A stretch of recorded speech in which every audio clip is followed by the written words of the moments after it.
But in a century of crime, no woman has ever been more glorified and whitewashed than Bonnie Parker, the distaff half of Bonnie and Clyde. Portrayed in films by Gene Harvey, Dorothy Provine, and most famously Faye Dunaway, Bonnie was a cute white trash psychopath whose sex drive bordered on mania. Good afternoon. This is the Barrel Gang. We rob banks. Warren Beatty, Faye Dunaway, Bonnie and Clyde. I ain't much of a lover boy. That don't mean nothing personal about you. I never saw no percentage in it.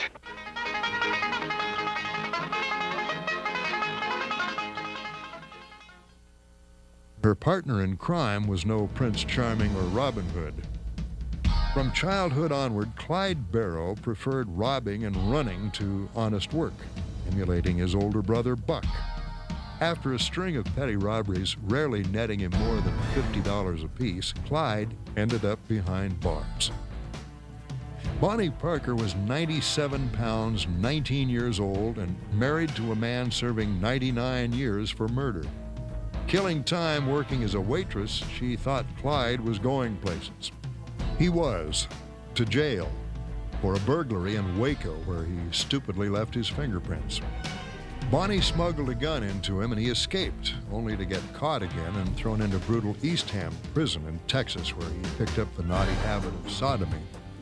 Paroled 20 months later, Clyde again teamed with Bonnie, and their exploits began to make headlines throughout the Midwest.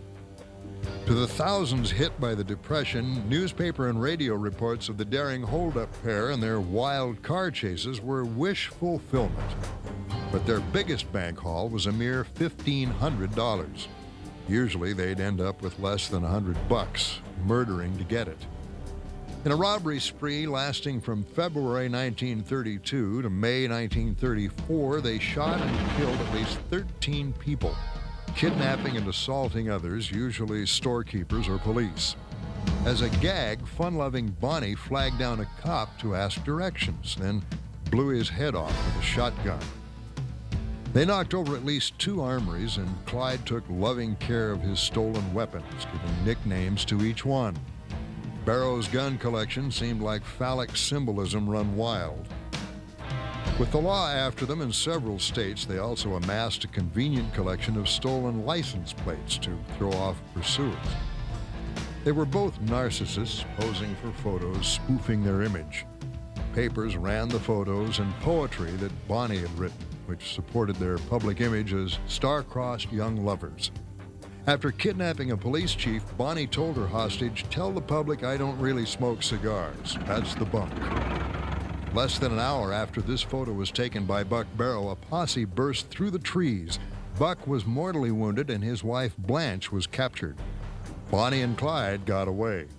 Not everyone admired the low-paying, gun-toting exploits of this redneck pair. In prison, John Dillinger said, "These punks give bank robbery a bad name." A dragnet of 1,000 police and guardsmen combed the fields and woods for the couple, but they eluded capture. Clyde swore he'd never go back to prison. Bonnie just swore. Near Grapevine, Texas, Bonnie and Clyde passed the time drinking and making love in their car, shooting drunkenly at squirrels.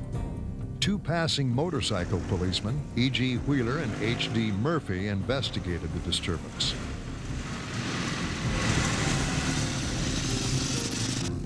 Without a second thought, Bonnie and Clyde shot them both dead, Bonnie delivering an unnecessary final shot to the head. Texas Ranger Frank Hamer took the hunt personally, coordinating his posse with a second force under Louisiana Sheriff Bob Elkhorn. Hamer and Elkhorn convinced a friend of the Barrow gang to double-cross the murderers. Henry Melvin lured Bonnie and Clyde onto a rutted road outside of Giblin, Louisiana. Unaware of the trap, Clyde was driving in his socks. Bonnie was eating a sandwich. It looks like the car, fellas. That's him for sure, I'll guarantee you. Get ready now.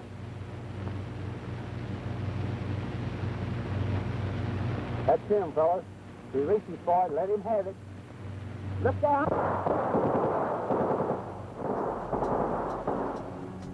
This amateur film was shot minutes after the ambush. In death, her bullet-riddled body leans against Clyde in a final embrace. The death car became a collector's item, still on exhibit more than 60 years later in Las Vegas, the dozens of ragged bullet holes giving witness to the violent end of its most infamous owners.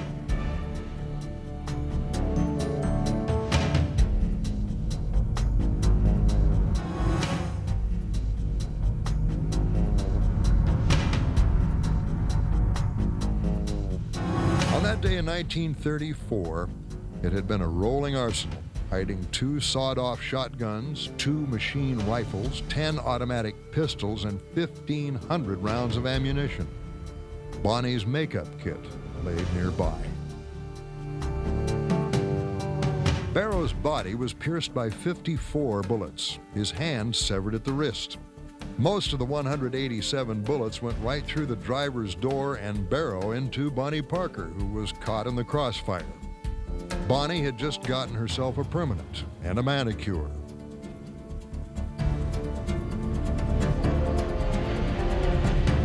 Clyde Barrow's funeral became a media circus, with popcorn and lemonade stands set up for the huge crowd.